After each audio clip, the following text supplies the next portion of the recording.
truck business. They also hit this small store at East 79th and Cedar. Neighborhood complaints touched off a 2-month-long drug undercover operation that ended tonight, with 6 people in all being taken into police custody. Police say undercover agents recently made a successful buy of crack cocaine. 5th District Commander Anthony Jackson also says a lot of kids were used to selling the drugs, and they were getting them out of the stores. Tonight, the Cleveland School Board decided there won't be a levy on the May ballot. Tonight, Cleveland School Board members held off on a vote to decide if the $9.8 million operating levy will be on the May 7th ballot. That means they've gone past the deadline for getting the levy on that ballot. Superintendent Frank Hummel has said that levy money is needed to help bail out the school system from a projected $30 million deficit. And in an entirely different matter, Beth Weiner was appointed district controller. The job pays $57,000 a year. Well, many of you 30-something fans of TV5 and ABC have been following Nancy as she battles ovarian cancer. Tonight, now, a story of those using music on their road to recovery. Our Carol Meekins now takes us to University Hospital, where music is helping one particular woman cope with leukemia. They're songs of life, and they wrap around patients like a warm blanket on a cold winter's night.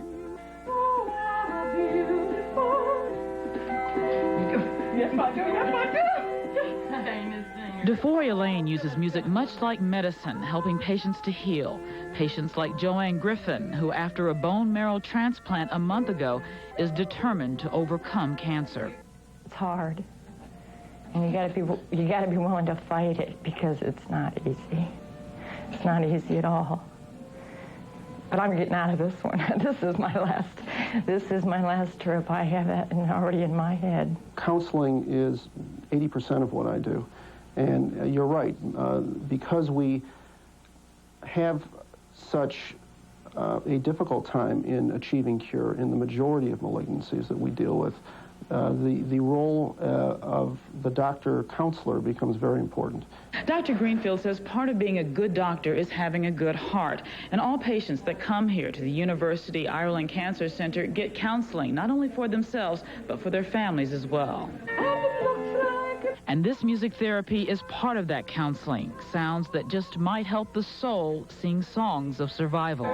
Please don't sing my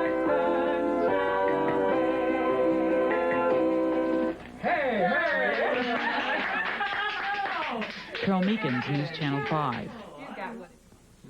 Nurses who work with Joanne say that she is an ideal patient, friendly, and can always find time to smile.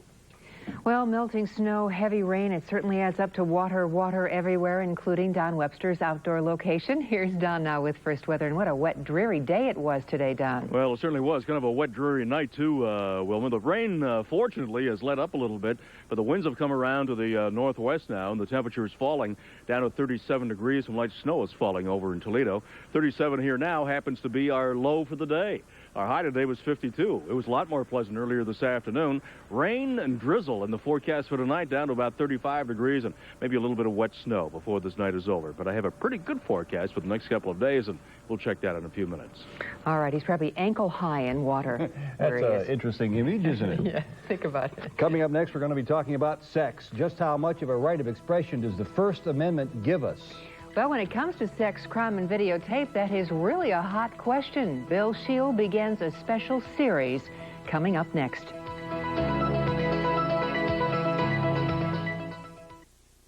Always at your service, we got a job to do.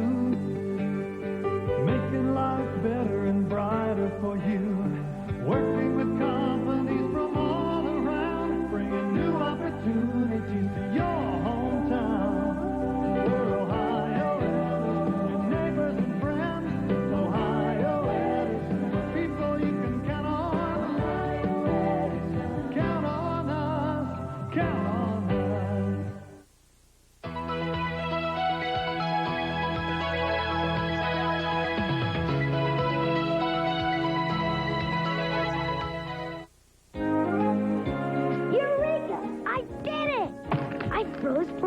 vegetables. Anyone can freeze them in a block, Sprout.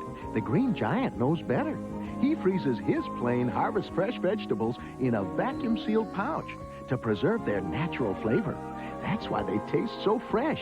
Harvest Fresh vegetables are the only plain vegetables frozen in a vacuum-sealed pouch. I feel like such a blockhead.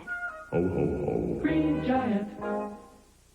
Your Ohio Ford dealers announced the lowest finance rate yet on the all-new 1991 Ford Escort. Not 12%, not 9%, not 6%, but 3% financing for up to 48 months. That's 3% financing or cash back from Ford. Plus, if you choose, make no payment till June. But hurry, 3% financing ends February 28th, and it's only available at Ford dealers in these counties. Another reason your Ford dealers are winning Ohio over. Kurt Russell, Mariel Hemingway, The Mean Season, late night Tuesday. From News Channel 5, you are watching the news at 11 with Ted Henry and Wilma Smith, Sports Director Neb Chandler, and Don Webster with the weather. For years now, the city of Cleveland has been at the very center of obscenity prosecutions. Just recently, prosecutors nailed their biggest fish, convicting alleged porn king Ruben Sturman on tax charges. But now, the Justice Department has launched a brand new offensive. Led by an obscenity task force, it is trying to cripple the $7 billion a year video porn industry. By law, obscenity is judged by local standards. And as Bill Shield reports in the first part of his series, Sex, Crime, and Videotape, the battle begins in the Bible Belt.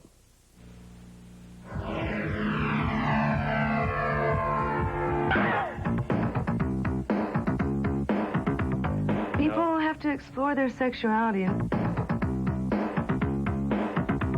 We have the resources available to go after what the Department of Justice has termed to be a serious crime. What is smut to one may be art to another. If I don't love the people I'm working with, I'm in lust with them perhaps. But for porn star Hypatia Lee, selling that lust may soon be illegal in more and more places. One of the major test cases now involves an adult film company based in Los Angeles. This is a Cal Vista presentation. But the focus of the X-rated video business now is not on LA or New York. It's on this town, the small town of Broken Arrow, Oklahoma. This is a community just outside of Tulsa. And this is where the FBI conducted its sting operation. An FBI agent asked, some people say coaxed, a Cal Vista employee to send X-rated videotapes here. And this is where the indictments were issued for interstate transportation of obscenity. The defense claims that the government's decision to prosecute here, in the heartland of America, is nothing more than a ploy. There's absolutely no reason to indict Cal Vista and their officers in this jurisdiction except for one reason. That's because they have a better chance of a conviction because of the conservative nature of the community. It is a crime in this district and therefore should be prosecuted as a crime in this district. That district centers around Tulsa, a city where steeples stretch into the downtown sky, where the values of God, country, and family are deeply rooted. I think it is a, quote, religious community. I don't think this is a fundamentalist community. But rather than judging a film on community standards, should obscenity be judged by uniform national standards? People in Los Angeles should be deciding what is obscene in Los Angeles, and people in Oklahoma should be deciding what is obscene in Oklahoma. But those in the X-rated business say prosecuting them at all amounts to an obscene double standard. It's illegal for me to kill you or anybody else, but perfectly legal to portray it on primetime television yet, and graphically with blood and guts and knives and guns everywhere. But yet two consenting adults can't make love and film that? Yes, you can film it, but whether it's legal to sell it in most places at most times, nobody really knows. And that's the problem. Bill Shield, News Channel 5. Tomorrow night at 11 o'clock, Bill looks at whether the government may soon target Cleveland for similar prosecutions.